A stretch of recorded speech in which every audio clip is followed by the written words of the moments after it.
Rohit Sharma test career ఇంకా ముగిసిపోయిందా? దాని గురించి ఫుల్ డీటెయిల్గా ఎక్స్ప్లెనేషన్ ఇస్తా. మీరు స్కిప్ చేయకుండా చూస్తే అర్థమవుతుంది. ఇంకా ఒక టెస్ట్ మ్యాచ్ జరిగే ముందర ఒక కెప్టెన్ వచ్చి ప్రెస్ మీట్కి విత్ డీటెయిల్స్గా ఎక్స్ప్లెనేషన్ ఇస్తాడు. ఇంకా కెప్టెన్ రాలేదంటే ఏమని రోహిత్ శర్మకి రెస్ట్ ఇచ్చారని చెప్పేశారు. ఇంకా గౌతమ్ గంభీర్ వచ్చారు.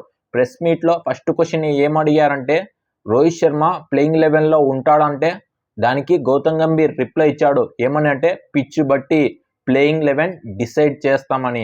ఓకే, కానీ అతను డబ్ల్యూటీసీ సైకిల్లో అంటే 2 డబ్ల్యూటీసీ సైకిల్ జరిగాయి. అప్పటికే రోహిత్ శర్మ 10 సెంచరీలు చేశాడు. నో బ్యాట్స్మెన్ అంటే ఏ బ్యాట్స్మెన్ కూడా 10 సెంచరీలు చేయలేడు. ఇంకా శుభ్మన్ గిల్ 6-7 చేశాడు. ఓకే, కానీ 2 సిరీస్లకే ఫెయిల్ అయితేనే డ్రాప్ చేస్తే మిగతా వాళ్ళు ఉన్నారు టీంలో, వాళ్ళు కూడా ఫెయిల్ అయినారు. వాళ్ళని డ్రాప్ చేయకుండా రోహిత్ శర్మనే ఎందుకు డ్రాప్ చేయాలి చెప్పండి? ఎంత న్యాయం? రోహిత్ శర్మకు ఒక్క న్యాయం ఉంది, మిగతా వాళ్ళకు నొక్క న్యాయం ఉందా? అదంతా పొలిటిక్స్ జరుగుతున్నాయి.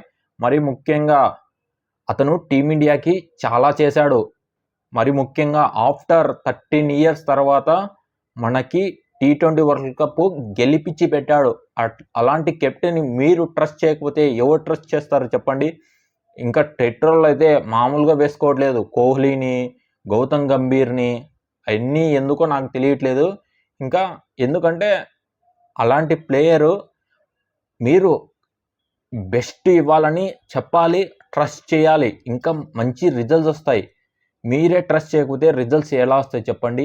అతనికి ఏదో మైండ్లో లోపం ఉన్నట్టుంది రోహిత్ శర్మకి. ఆ కంబ్యాక్ ఇవ్వలేక ఇబ్బంది పడుతున్నాడు.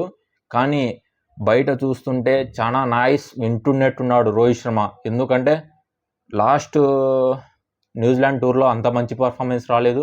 ఇంకా ఆస్ట్రేలియా సిరీస్లో కూడా అంత మంచి పర్ఫార్మెన్స్ రాలేదు. చాలామంది అనొచ్చు అతని యావరేజ్ తగ్గిపోయింది కదా, మీరు కూడా సపోర్ట్ చేస్తున్నాను. నేనేం సపోర్ట్ చేయట్లేదు, కానీ ట్రస్టింగ్ ఇంపార్టెంట్. ఎందుకంటే ఒక 2 సిరీస్లలోనే ట్రస్ట్ చేస్తే ఎలా చెప్పండి? 2024లో 2 మ్యాచ్లు T20లో ఫెయిల్ అయినాడు, 2 డక్అవుట్స్. కానీ అతను బిలీవ్ చేసుకున్నాడు.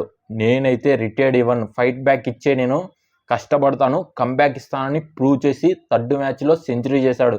ఇప్పుడు కూడా టెస్ట్ కెరియర్ ఇంకా ముగిసిపోదు. ఎందుకంటే అతను డెఫినెట్గా కంబ్యాక్ ఇస్తాడు. ఎందుకంటే ఇంకా టైం ఉంది.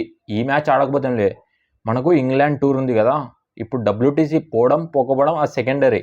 ఇంకా మనం ఇంగ్లాండ్ టూర్కి 6-7 నెలలు సమయం మిగిలి ఉంది. ఇంకా ఛాంపియన్స్ ట్రోఫీకి కూడా 1 నెలన్నర టైం ఉంది. కానీ అప్పటికి మ్యాచ్లు 3 ఉన్నాయి. ఇంగ్లాండ్ టూర్ ఆఫ్ ఇండియా ఇంకా ఇండియాలోనే జరుగుతాయి.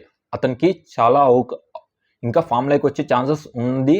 ఇంకా రంజీ ట్రోఫీలో మెయిన్ కంబ్యాక్ రావాలంటే టెస్ట్లో రంజీ ట్రోఫీలో అదరగొట్టాలి, ఐపీఎల్లో దుమ్ము దులుపాలి. అంటే ఇండియాలో ఏ రంజీ ట్రోఫీలు, డొమెస్టిక్ మ్యాచ్లు ఏం జరిగితే అవన్నీ పర్ఫార్మెన్స్ ఇవ్వాలి.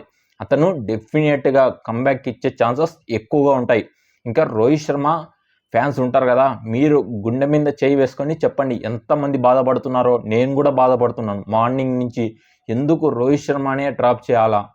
చాలా మంచి పర్ఫార్మెన్స్ ఇచ్చాడు WTC సైకిల్లో.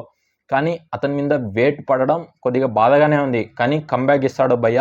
సన్ రైజెస్ అగైన్ టుమారో అనేది డెఫినెట్గా నేను కూడా చెప్తున్నాను. యాజ్ రోహిత్ శర్మ ఫ్యాన్గా అతను కంబ్యాక్ ఇవ్వాలి. టెస్ట్ కెరియర్ మంచిగా ముగిసిపోయేటట్టు చేసుకోవాలి. అతని చేతిలోనే ఉంది. మిగతా వాళ్ళైతే రోహిత్ శర్మని సపోర్ట్ చేయండి భయ్య, అతన్ని ట్రోల్ చేయకండి. రిటైర్మెంట్ ఇవ్వండి. బర్డన్ అంట టీమిండియాకి, ఫిట్నెస్ లేదు, కెప్టెన్సీ బాగలేదు, రన్స్ చేయట్లేదని. ఒక బ్యాడ్ ఫేస్ అనేది ప్రతి జీవితంలో జరుగుతుంది. అది అబ్జర్వ్ చేసుకోండి. మన జీవితంలో కూడా జరుగుతుంది. కొన్ని మంచి డేస్ ఉంటాయి, కొన్ని బ్యాడ్ డేస్ ఉంటాయి. లాస్ట్ ఇయర్లో అతను 6 నెలలు ఒక బ్రిలియంట్ మంచి ఫేస్ ఉన్నాడు. కానీ 6 నెలల తర్వాత అంటే 7 నెలల నుంచి స్టార్ట్ అయిపోయింది బ్యాడ్ ఫేసు. కిందికి పాకాలానికి తొక్కేసింది. జీవితం అంటే అతనికి కళ్ళారా చూపిస్తుంది నరకం. మరి ముఖ్యంగా అంటే గెలిచినప్పుడు చాలామంది వస్తున్నారు అతని కాడికి, ఓడిపోయిన తర్వాత ఒంటరిగా లోన్లీగా ఫీల్ అవుతున్నాడు. ఇలాంటి టైమే అతనికి మనం సపోర్ట్ చేయాలి. అతను డెఫినెట్గా కంబ్యాక్ అయ్యే ఛాన్సెస్ ఎక్కువ ఉంటాయి. యాజ్ ఎ రోహిత్ శర్మ ఫ్యాన్గా అయితే నేను డెఫినెట్గా అతన్ని సపోర్ట్ చేస్తాను. రోహిత్ శర్మ కంబ్యాక్ ఇస్తాడని నేను అనుకుంటున్నా. రోహిత్ శర్మ ఫ్యాన్స్ రోహిత్ శర్మ కంబ్యాక్ ఇస్తాడో లేదో మీరు కూడా కామెంట్ చేయండి, నాకు తెలుస్తుంది. ఈ వీడియో అందరికీ షేర్ చేయండి, లైక్ అండ్ సబ్స్క్రైబ్ చేయండి. Thank you.